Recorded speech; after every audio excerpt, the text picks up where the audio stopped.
Hello everyone, welcome back. പുതിയ വീഡിയോയിലേക്ക് എല്ലാവർക്കും സ്വാഗതം.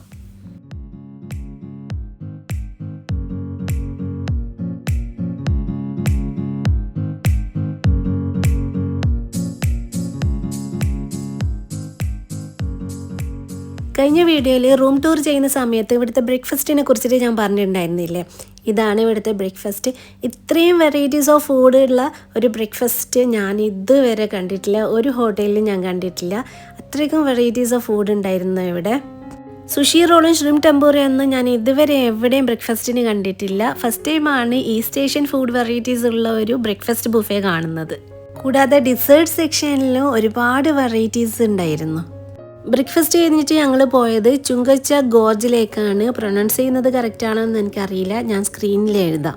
സത്യം പറഞ്ഞാൽ ഞങ്ങൾ ഇവിടെ എത്തിയപ്പോൾ വിചാരിച്ചു ഇവിടെ എന്താ ഉള്ളത്, ഇവിടെ എന്ത് കാണാനുള്ളത്, ഉണങ്ങിക്കിടക്കുന്ന മലകളാണല്ലോ ഉള്ളൂ എന്നൊക്കെ വിചാരിച്ചു.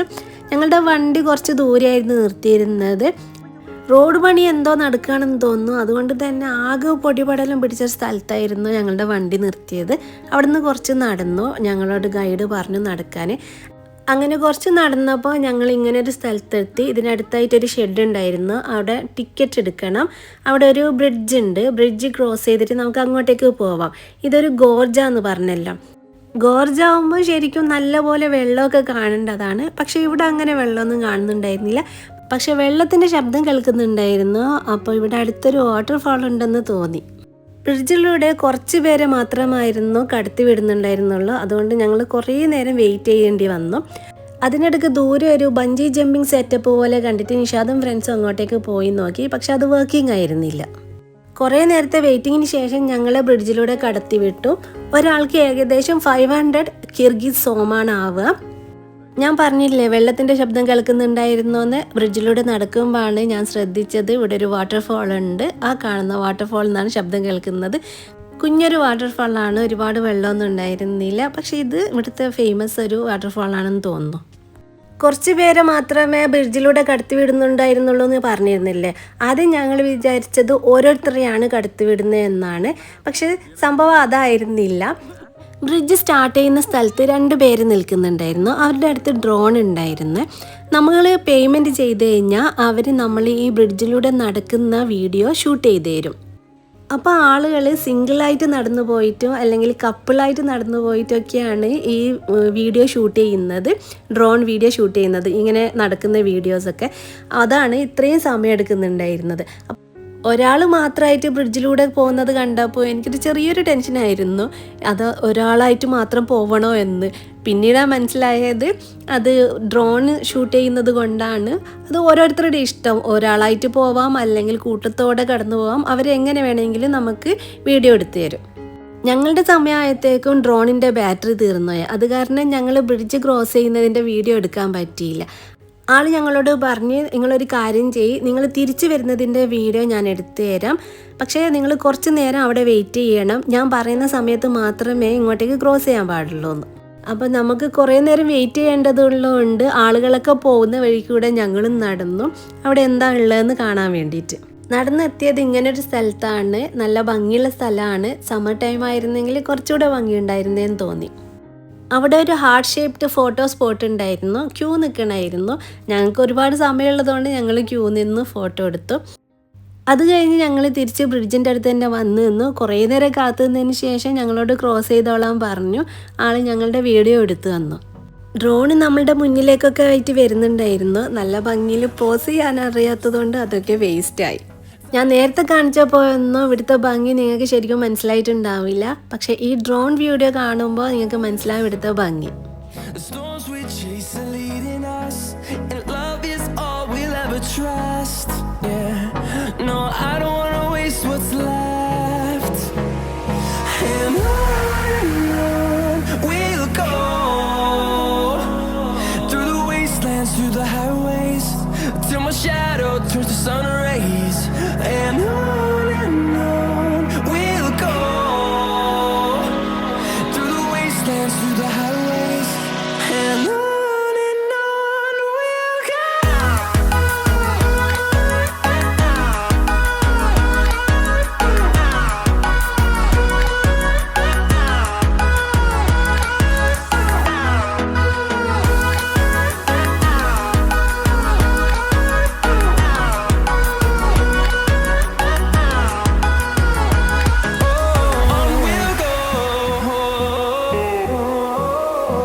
till my shadow turns to sun rays. And on we'll go, through the wastelands, through the highways. And on we'll go. ഇവിടുന്ന് ഞങ്ങൾ പോയത് ചുങ്കച്ചാക്ക് ഗോർജിൻ്റെ മറ്റു ഭാഗങ്ങൾ കാണാനായിരുന്നു. പക്ഷേ ഞങ്ങൾക്ക് അവിടെ എത്തിയപ്പോൾ വലിയ ഇഷ്ടം തോന്നിയില്ല. കാരണം എല്ലാം ഉണങ്ങിക്കിടക്കുകയാണല്ലോ, അതുകൊണ്ട് അത്ര ഭംഗി ഉണ്ടായിരുന്നില്ല. ഇത് സമ്മർ ആൻഡ് വിൻ്റർ ഡെസ്റ്റിനേഷനാണ്. നല്ല ഭംഗിയുള്ള സ്ഥലമാണ് ഇത്. സത്യത്തിൽ സമ്മറിലും വിൻ്ററിലൊക്കെ കാണാനായിട്ട് ടിയാൻ ഷാൻ മൗണ്ടെയിനാണ് ഇതിൻ്റെ ചുറ്റിലും കാണുന്നത്. അതുകൊണ്ട് തന്നെ നല്ല ഭംഗിയുള്ളൊരു സ്ഥലമാണ്. പക്ഷേ ഞങ്ങൾ വന്ന സമയം അത്ര ഭംഗിയുള്ള സമയമായിരുന്നില്ലാത്തത് കൊണ്ട് ഞങ്ങൾക്ക് അതൊന്നും ഇഷ്ടമാവാത്തതുകൊണ്ട് ഞങ്ങൾ പറഞ്ഞു ഞങ്ങൾ വേറെ സ്ഥലത്തേക്ക് കൊണ്ടുപോകാം.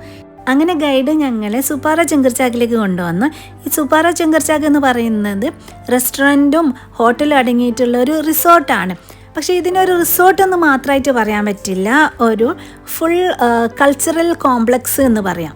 നിങ്ങൾ ചുങ്കർച്ചാക്ക് ഗോർജ് കാണാൻ പോവുകയാണെങ്കിൽ Supara is a must see place ആണ്. ഈ ഒരു സ്ഥലത്ത് നിങ്ങൾക്ക് Kyrgyz culture, food, mountain scenery എല്ലാം എക്സ്പീരിയൻസ് ചെയ്യാൻ പറ്റും. ഇവിടുത്തെ റെസ്റ്റോറൻറ്റ് കുറച്ച് എക്സ്പെൻസീവാണ്. അപ്പോൾ നമ്മൾ മെനു ഒക്കെ നോക്കിയതിന് ശേഷം മാത്രം കഴിക്കണമെന്നൊക്കെ തീരുമാനിച്ചാൽ മതി. ഇതൊരു ഹോട്ടലാണെന്ന് പറഞ്ഞല്ലോ. ഒരു നൊമാഡിക് വില്ലേജ് സ്റ്റൈലിലാണ് ഈ ഹോട്ടൽ പരിസരമൊക്കെ രൂപകൽപ്പന ചെയ്തിരിക്കുന്നത്. നിങ്ങൾക്ക് ഇവിടെ യോട്ട് റൂം കിട്ടും, പിന്നെ വുഡൻ കോട്ടേജിൽ താമസിക്കാം. ഏതാണെന്ന് നിങ്ങൾക്ക് തിരഞ്ഞെടുക്കാം. പക്ഷേ കുറച്ച് എക്സ്പെൻസീവായിട്ടുള്ളൊരു ഏരിയ ആണ്. വേറെ കുറച്ച് ബഡ്ജറ്റ് ഫ്രണ്ട്ലി ചൂസ് ചെയ്യുകയാണെങ്കിൽ ഞങ്ങൾ നിന്ന പോലത്തെ യോട്ടിൽ നിൽക്കാം. ഇവിടെ ഒരു കിഡ്സ് പ്ലേ ഏരിയ ഉണ്ടായിരുന്നു. അത് കണ്ടതോടെ മക്കൾക്ക് നല്ല സന്തോഷമായി. എല്ലാവരും ഇവിടുന്ന് കളി തുടങ്ങി. അപ്പോൾ മോളൊക്കെ ഇവിടുന്ന് കളിക്കുന്നത് കണ്ടപ്പോൾ ഞാനും നിഷാദും ഇവിടെയുള്ള സ്ഥലമൊക്കെ ഒന്ന് കാണാമെന്ന് വിചാരിച്ചിട്ട് അങ്ങോട്ടേക്ക് നടന്നു. ഈ ഒരു ഏരിയ കാണാൻ നല്ല ഭംഗിയുണ്ടായിരുന്നു. എല്ലാ മരങ്ങളും യെല്ലോ കളറായിട്ട് കാണാൻ നല്ല ഭംഗിയുണ്ടായിരുന്നു. പക്ഷേ ഫോൺ ക്യാമറയിൽ ആ ഭംഗിയൊന്നും അത്രയ്ക്ക് അങ്ങ് ക്യാപ്ചറായില്ല. ആ ദൂരെ കാണുന്നതൊക്കെ യോട്ട് സ്റ്റേ ആണ്. ഞങ്ങളിപ്പോൾ നടക്കുന്ന ഭാഗത്തൊക്കെ കണ്ടത് മെറ്റൽ ക്യാബിനും വുഡൻ ക്യാബിനൊക്കെയാണ്. ഇതുവഴി നടന്നു കഴിഞ്ഞാൽ നിങ്ങൾക്ക് ഒരുപാട് ക്യാബിനുകളെല്ലാം കാണാം. അങ്ങനെ ഈ കാഴ്ചകളൊക്കെ കണ്ടിട്ട് ഞങ്ങൾ അടുത്ത സ്ഥലത്തേക്ക് പുറപ്പെട്ടു. ഞാൻ ഈ ട്രിപ്പിൽ ഏറ്റവും കൂടുതൽ ആകാംക്ഷയോടെ കാത്തിരുന്ന ഒരു കാര്യം ചെയ്യാനായിട്ടാണ് അടുത്തതായിട്ട് പോകുന്നത്. ചുങ്കർച്ചാക്കിൽ തന്നെ നമുക്ക് സിപ്പ് ലൈൻ ചെയ്യാനുള്ള ഒരു അവസരമുണ്ട്. സിപ്പ് ലൈൻ ചെയ്യാനായിട്ട് നമ്മൾ ആദ്യം കേബിൾ കാർ എടുക്കണം. ചെയർ ലിഫ്റ്റ് കേബിൾ കാറാണ്. അതെടുത്ത് നമ്മൾ മുകളിലേക്ക് പോകണം. അവിടെ നിന്നാണ് സിപ്പ് ലൈൻ ചെയ്യുന്നത് താഴത്തേക്ക്. ആ ഒരു സിപ്പ് ലൈൻ എക്സ്പീരിയൻസ് ചെയ്യാനാണ് ഞാൻ കാത്തിരുന്നത്. കാരണം ഇത് വലിയ സിപ്പ് ലൈൻ അല്ല, ഒരു ചെറിയ സിപ്പ് ലൈനാണ്. പക്ഷെ നല്ല സീനിക് ആയിട്ടുള്ള ഒരു സിപ്പ് ലൈൻ. ഈ സിപ്പ് ലൈന് താഴത്തേക്ക് പകുതി ദൂരമാണ് പോകുന്നത്. അത് കഴിഞ്ഞിട്ട് ഒന്നുകിൽ നിങ്ങൾ നടന്നിറങ്ങണം, അല്ലെങ്കിൽ തിരിച്ച് മുകളിലേക്ക് വന്നിട്ട് ഈ കേബിൾ കാർ എടുത്തിട്ട് താഴത്തേക്ക് പോകണം. പക്ഷെ ഞാനൊരു അഡ്വഞ്ചറസ് കാര്യം ചെയ്തു. ഒരുപാട് ചിരിച്ചു മരിച്ചൊരു ദിവസമായിരുന്നു. ജീവിതത്തിൽ ഒരിക്കലും മറക്കൂല ആ സംഭവം. പുരുഷന്മാരെല്ലാം സിപ്പ് ലൈൻ ചെയ്ത് താഴെ പോയതിന് ശേഷമാണ് ഞാനും ഫ്രണ്ടും പോയത്. നല്ലൊരു എക്സ്പീരിയൻസ് ആയിരുന്നു. എന്തോ അച്ചീവ് ചെയ്തതുപോലുള്ളൊരു ഫീലായിരുന്നു. ശരിക്കും ഞാൻ എല്ലാത്തിനും കയറാൻ പേടിയുള്ള ആളാണ്. പക്ഷെ ഞാനിത് കയറിയപ്പോൾ എനിക്ക് ഭയങ്കര സന്തോഷമായി. സിപ്പ് ലൈൻ അവസാനിക്കുന്ന സ്ഥലത്ത് നിന്ന് ഒന്നുകിൽ നമ്മൾ താഴത്തേക്ക് നടന്നിറങ്ങണം, അല്ലെങ്കിൽ മുകളിലേക്ക് വരണം, എന്നിട്ട് കേബിൾ കാർ എടുക്കണം എന്ന് പറഞ്ഞില്ല. അപ്പം ഞങ്ങളുടെ കൂട്ടത്തിൽ എല്ലാവരും മുകളിലേക്ക് പോവാൻ തീരുമാനിച്ചു. പക്ഷേ എനിക്ക് മുകളിലേക്ക് നടന്ന് കയറുണ്ടായിരുന്നു. ഞങ്ങളവിടെ ഒരു ബഗ്ഗി കണ്ടിരുന്നു. ഇഷാദ് അവരോട് ചോദിച്ചു ഞങ്ങൾ അതിൽ തിരിച്ചു കൊണ്ടുപോകാമെന്ന്. അവർ പറഞ്ഞു ഇല്ല, ഒരാളെ ഞാൻ കൊണ്ടുപോകാമെന്ന്. സിപ്പ് ലൈൻ്റെ ഹാർനസ് കൊണ്ടുപോകുന്ന ബഗ്ഗിയായിരുന്നു. ഹാർനസുകൾ ഉള്ളത് കൊണ്ട് ഒരാൾക്ക് കഷ്ടപ്പെട്ട് അതിലിരിക്കാം. ഞാൻ എന്തായാലും അതിൽ കയറാൻ തീരുമാനിച്ചു. കഷ്ടപ്പെട്ട് എങ്ങനെയോ ഇരുന്നു. എവിടെയും പിടിക്കാൻ സ്ഥലം ഉണ്ടായിരുന്നില്ല. പിന്നെ ഡ്രൈവർ ഒരു അഡ്വഞ്ചർ ജേണി ആയിരുന്നു നടത്തിയത്. ഞാൻ ജീവൻ പണയം വെച്ചിട്ടായിരുന്നു അതിലിരുന്നത്. എൻ്റെ അവസ്ഥ ഓർത്തിട്ട് ഞാൻ ചിരിയായിരുന്നു. എൻ്റെ അവസ്ഥ കണ്ടിട്ട് ഫ്രണ്ട്സും ചിരിയായിരുന്നു. അങ്ങനെ മനോഹരമായ ഒരു ദിവസം ചുങ്കർച്ചാക്കിൽ ചെലവഴിച്ചിട്ട് ഞങ്ങൾ തിരിച്ച് ബിഷ്കേക്കിലേക്ക് പോയി. ബിഷ്കേക്കിലെത്തി ഫെയ്സ എന്നുള്ള കിർഗിസ് റെസ്റ്റോറൻറ്റിൽ ഡിന്നർ കഴിക്കാൻ പോയി. വലിയൊരു റെസ്റ്റോറൻ്റ് ഇത്. ഒതൻറ്റിക് കിർഗിസ് ഫുഡ് നിങ്ങൾക്ക് ഇവിടെ കിട്ടും. ആദ്യം ഞങ്ങൾക്കൊരു ഡൗട്ട് ഉണ്ടായിരുന്നു ഫുഡിനെ കുറിച്ച്, നമുക്ക് ഇഷ്ടമാവുമെന്ന്. പക്ഷേ ഞങ്ങൾക്ക് കഴിച്ചപ്പോൾ ഇഷ്ടമായി. ഇത് മഷ്റൂമാണ്. അതെനിക്ക് ഏറ്റവും ഇഷ്ടമായിട്ടുള്ള ഒരു ഫുഡായിരുന്നു. അപ്പോൾ ഇന്നത്തെ കാഴ്ചകൾ ഇവിടെ അവസാനിക്കുന്നു.